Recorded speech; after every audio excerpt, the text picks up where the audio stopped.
boys and girls, now from deep in the darkest forests of northern Minnesota, the show you've waited for.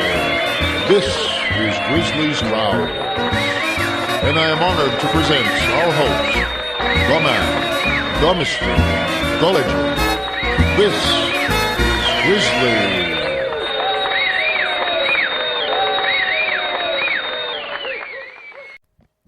Episode 10.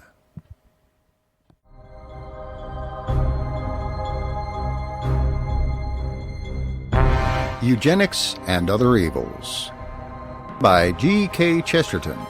Read by David Grizzly Smith.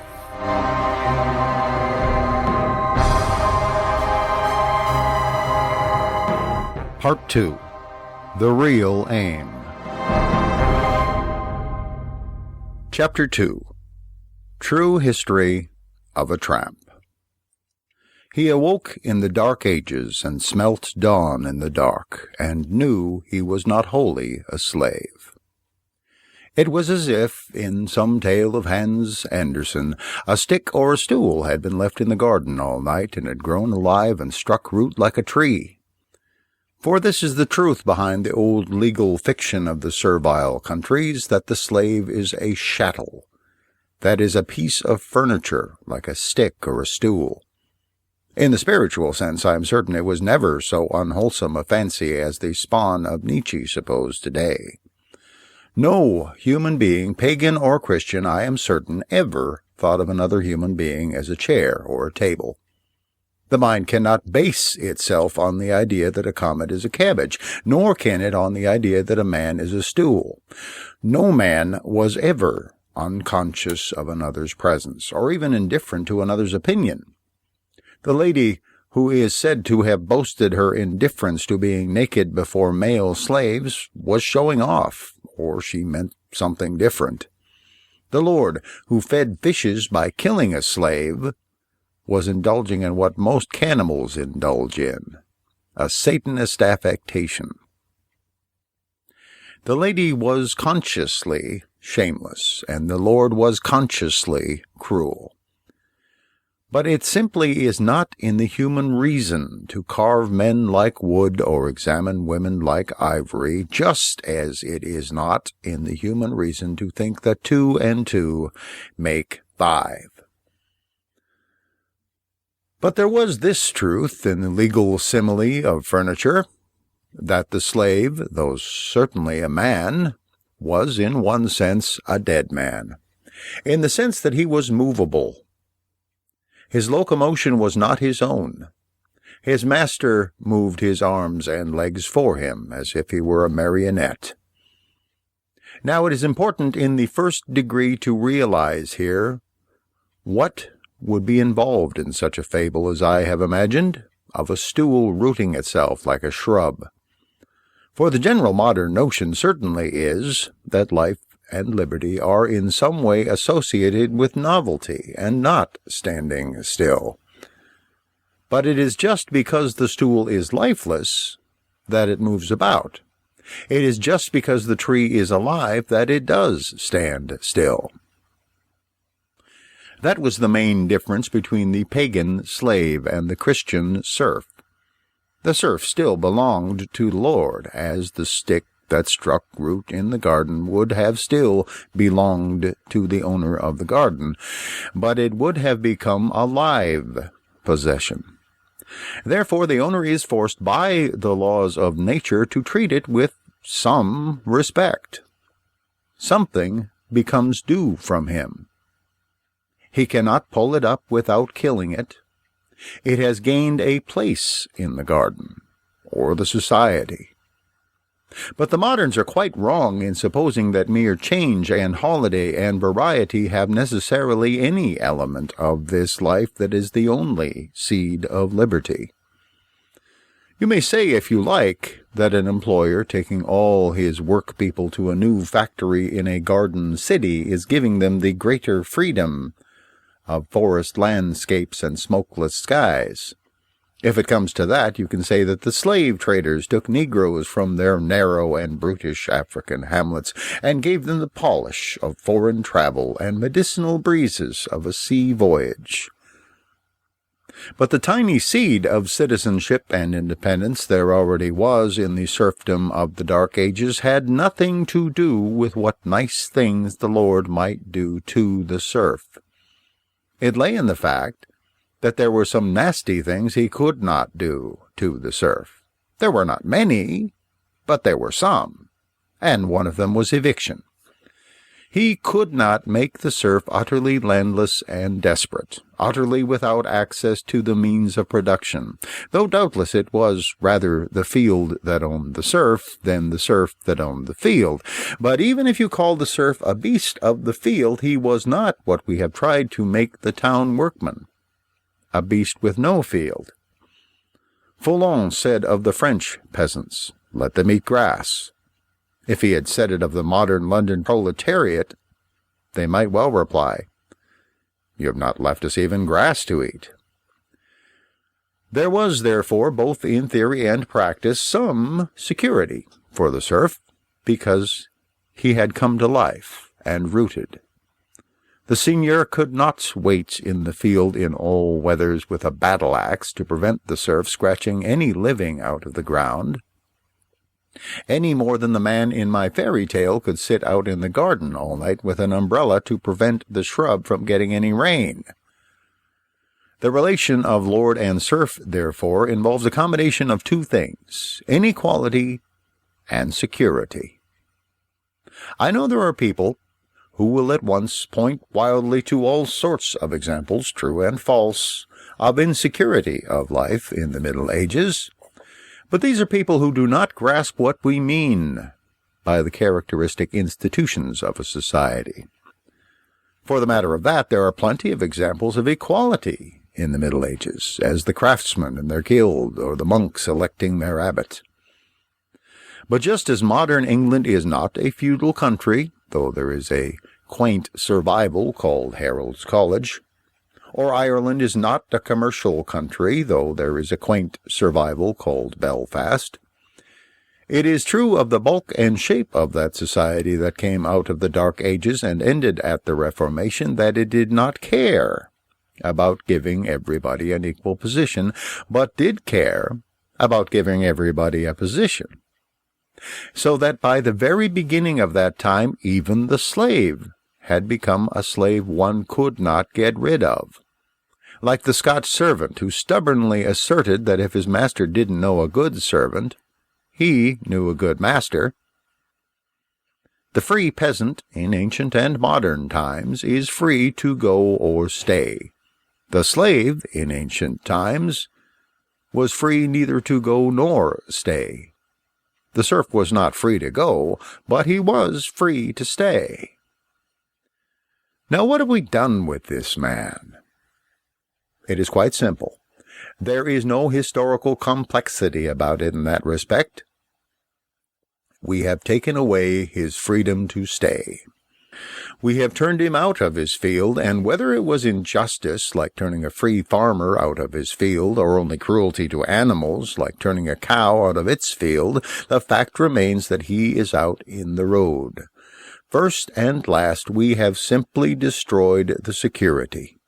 We have not in the least destroyed the inequality. All classes, all creatures, kind or cruel, still see this lowest stratum of society as separate from the upper strata and even the middle strata. He is as separate as the serf.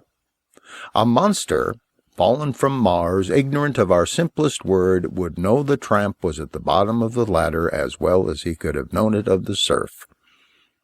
The walls of mud are no longer round his boundaries, but only round his boots. The coarse bristling hedge is at the end of his chin, and not of his garden.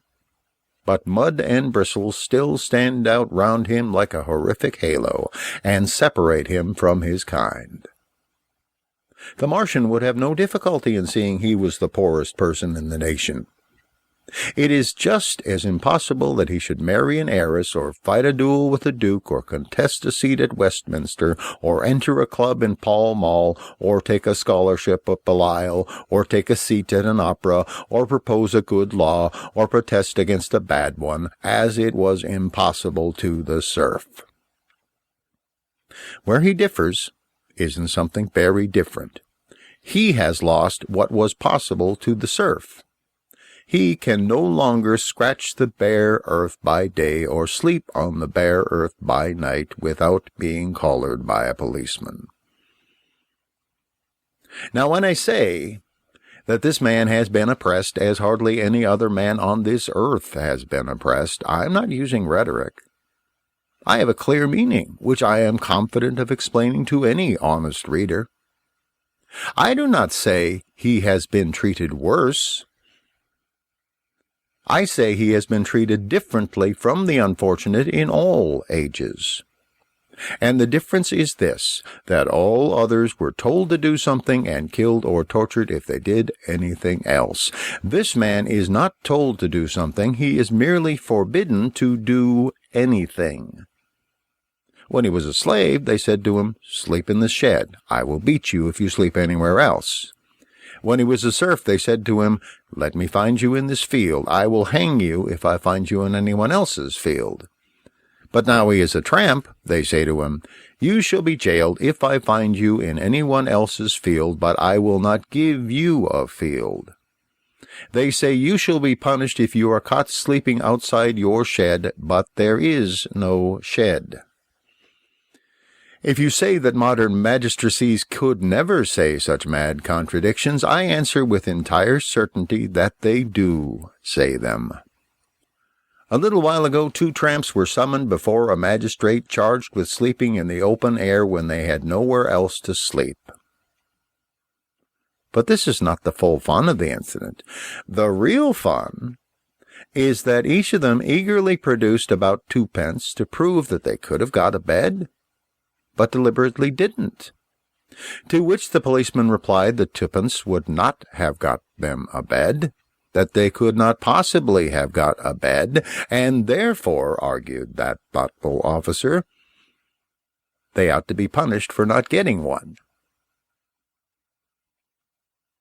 The intelligent magistrate was much struck with the argument and proceeded to imprison these 2 men for not doing a thing they could not do. But he was careful to explain that if they had sinned needlessly and in wanton lawlessness, they would have left the court without a stain on their characters. But as they could not avoid it, they were very much to blame. These things are being done in every part of England every day. They have their parallels even in every daily paper, but they have no parallel in any other earthly people or period, except in that insane command to make bricks without straw, which brought down all the plagues of Egypt. For the common historical joke about Henry VIII hanging a man for being Catholic and burning him for being Protestant is a symbolic joke only. The skeptic in the Tudor time could do something. He could always agree with Henry VIII. The desperate man today can do nothing. For you cannot agree with a maniac who sits on the bench with straws sticking out of his hair and says, "Procure 3 from nowhere, and I will give you leave to do without it." If it be answered that he can go to the workhouse, I reply that such an answer is founded on confused thinking. It is true that he is free to go to the workhouse, but only in the same sense in which he is free to go to jail. Only in the same sense in which the serf under the gibbet was free to find peace in the grave. Many of the poor greatly prefer the grave to the workhouse, but that is not at all my argument here. My point is this, that it could not have been the general policy of a lord towards serfs to kill them all like wasps. It could not have been his standing advice to serfs to say, "Get hanged." It cannot be the standing advice of magistrates to citizens to go to prison. And precisely as plainly, it cannot be the standing advice of rich men to very poor men to go to the workhouses. For that would mean the rich raising their own poor rates enormously to keep a vast and expensive establishment of slaves. Now it may come to this, as Mr. Belloc maintains, but it is not the theory on which what we call the workhouse does in fact rest. The very shape, and even the very size of a workhouse express the fact that it was founded for certain quite exceptional human failures, like the lunatic asylum. Say to a man, "Go to the madhouse," and he will say, "Wherein am I mad?" Say to a tramp under a hedge, "Go to the house of exceptional failures," and he will say with equal reason, "I travel because I have no house. I walk because I have no horse. I sleep out because I have no bed. Wherein have I failed?" And he may have the intelligence to add, "Indeed, your worship, if somebody has failed, I think it is not I." I concede with all due haste that he might perhaps say, "me." The speciality, then, of this man's wrong is that it is the only historic wrong that has in it the quality of nonsense. It could only happen in a nightmare, not in a clear and rational hell. It is the top point of that anarchy in the governing mind which, as I said in the beginning, is the main trait of modernity, especially in England. But if the first note in our policy is madness, the next note is certainly meanness. There are two peculiarly mean and unmanly legal man-traps in which this wretched man is tripped up. The first is that which prevents him from doing what any ordinary savage or nomad would do, take his chance of an uneven subsistence on the rude bounty of nature. There is something very abject about forbidding this, because it is precisely this adventurous and vagabond spirit which the educated classes praise most in their books, poems, and speeches.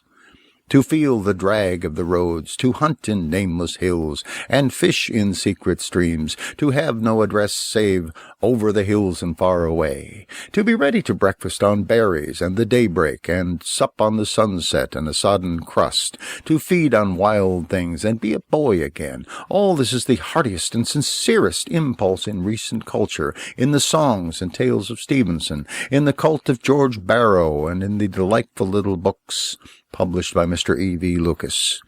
It is the one true excuse in the core of imperialism, and it faintly softens the squalid prose and wooden-headed wickedness of the self-made man who came up to London with twopence in his pocket. But when a poorer but braver man with less than twopence in his pocket does the very thing we are always praising, makes the blue heavens his house, we send him to a house built for infamy and flogging. We take poverty itself and only permit it with a property qualification. We only allow a man to be poor if he is rich. And we do this most savagely if he has sought to snatch his life by that particular thing of which our boyish adventure stories are fullest, hunting and fishing. The extremely severe English game laws hit most heavily what the highly reckless English romances praise most irresponsibly. All our literature is full of praise of the chase, especially of the wild goose chase. But if a poor man followed, as Tennyson says, far as the wild swan wings to where the world dips down to sea and sands, Tennyson would scarcely allow him to catch it. If he found the wildest goose, in the wildest fenland, in the wildest regions of the sunset, he would very probably discover that the rich never sleep, and that there are no wild things in England. In short, the English ruler is always appealing to a nation of sportsmen and concentrating all his efforts on preventing them from having any sport. The imperialist is always pointing out with exultation that the common Englishman can live by adventure anywhere on the globe. But if the common Englishman tries to live by adventure in England, he is treated as harshly as a thief and almost as harshly as an honest journalist. This is hypocrisy. The magistrate who gives his son Treasure Island and then imprisons a tramp is a hypocrite. The squire who is proud of English colonists and indulgent to English schoolboys but cruel to English poachers is drawing near the deep place wherein all liars have their part. But our point here is that the baseness is in the idea of bewildering the tramp, of leaving him no place for repentance. It is quite true, of course, that in the days of slavery or of serfdom the needy were fenced by yet fiercer penalties from spoiling the hunting of the rich. But in the older case there were two very important differences, the second of which is our main subject in this chapter. The first is that in a comparatively wild society, however fond of hunting, it seems impossible that enclosing and game-keeping can have been so omnipresent and efficient as in a society full of maps and policemen. The second difference is the one already noted, that if the slave or semi-slave was forbidden to get his food in the greenwood, he was told to get it somewhere else. The note of unreason was absent. This is the first meanness, and the second is like unto it. If there is one thing of which cultivated modern letters is full besides adventure, it is altruism. We are always being told to help others, to regard our wealth as theirs, to do what good we can, for we shall not pass this way again. We are everywhere urged by humanitarians to help lame dogs over stiles, though some humanitarians, it is true, seem to feel a colder interest in the case of lame men and women. Still, the chief fact of our literature among all historic literatures is human charity. It is this astonishing paradox, a thing in the teeth of all logic and conscience, that a man that takes another man's money with his leave can be punished as if he had taken it without his leave. All through those dark or dim ages behind us, through times of servile stagnation, of feudal insolence, of pestilence and civil strife, and all else that can wear down the weak, for the weak to ask for charity was counted lawful, and to give that charity admirable. In all other centuries, in short, the casual bad deeds of bad men could be partly patched and mended by the casual good deeds of good men. But this is now forbidden, for it would leave the tramp a last chance if he could beg. Now, it will be evident by this time that the interesting scientific experiment on the tramp entirely depends on leaving him no chance, and not, like the slave, one chance. Of the economic excuses offered for the persecution of beggars, it will be more natural to speak in the next chapter. It will suffice here to say that they are mere excuses for a policy that has been persistent while probably largely unconscious, with a selfish and atheistic unconsciousness. That policy was directed towards something, or it could never have cut so cleanly and cruelly across the sentimental but sincere modern trends to adventure and altruism. Its object is soon stated. It was directed towards making the very poor man work for the capitalist, for any wages or none. But all this, which I shall also deal with in the next chapter, is here only important as introducing the last truth touching the man of despair. The game laws have taken from him his human command of nature. The mendicancy laws have taken from him his human demand on man. There is one human thing left. It is much harder to take from him. Debased by him and his betters, it is still something brought out of Eden, where God made him a demigod. It does not depend on money and but little on time. He can create in his own image. The terrible truth is in the heart of 100 legends and mysteries. As Jupiter could be hidden from all-devouring time, as the Christ child could be hidden from Herod, so the child unborn is still hidden from the omniscient oppressor. He who lives, not yet, he and he alone is left. And they seek his life to take it away.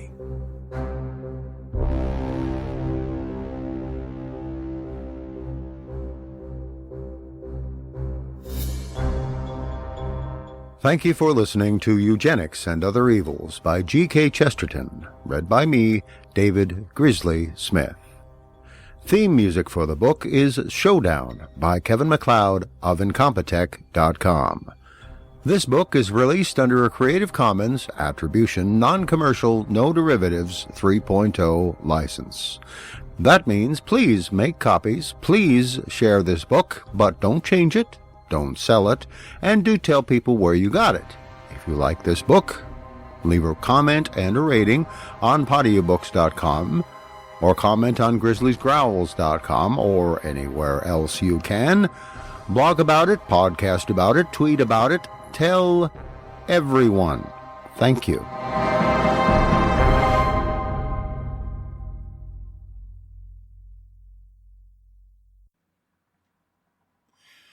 Hello again. This is still David Grizzly Smith, and I am still repodcasting the entirety of G.K. Chesterton's Eugenics and Other Evils.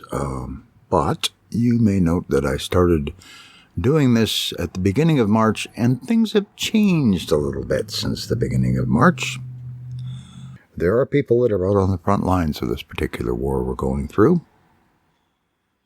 And there are the rest of us who are doing the one thing we can do, which is staying the heck out of the way and not getting sick so the people on the front lines don't have to deal with us.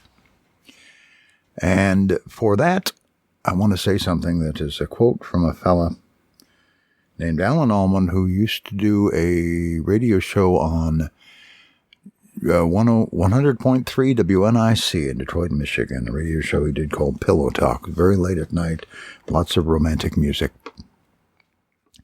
And this goes out to all of you who have stayed home and help keep old people like me alive, and those of you who are on the front lines in the medical facilities and those supporting the folks in the medical facilities. I know who a few of you are, because I used to work for a labor union at probably the largest medical facility in the state of Michigan, among other things.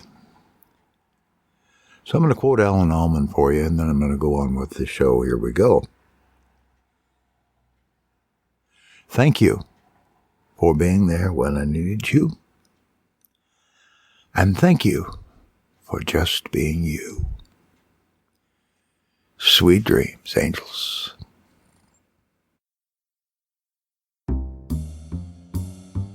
Thank you for listening to Grizzly's Growls, the life and times of a minor local celebrity. If you like the show, tell your friends. If you don't like the show, tell your enemies. If this podcast lasts more than 4 hours, see your doctor. Theme music is Hot Swing from Kevin MacLeod at Incompetech.com. Subscribe to the podcast on iTunes or at feeds.feedburner.com/grizzliesgrowls. Comment at grizzly.libsyn.com or by voicemail at the comment line 218-234-CALL. That's 218-234-2255. These shows are released under Creative Commons Attribution, Non-Commercial, No Derivatives 3.0 license. Your mileage may vary.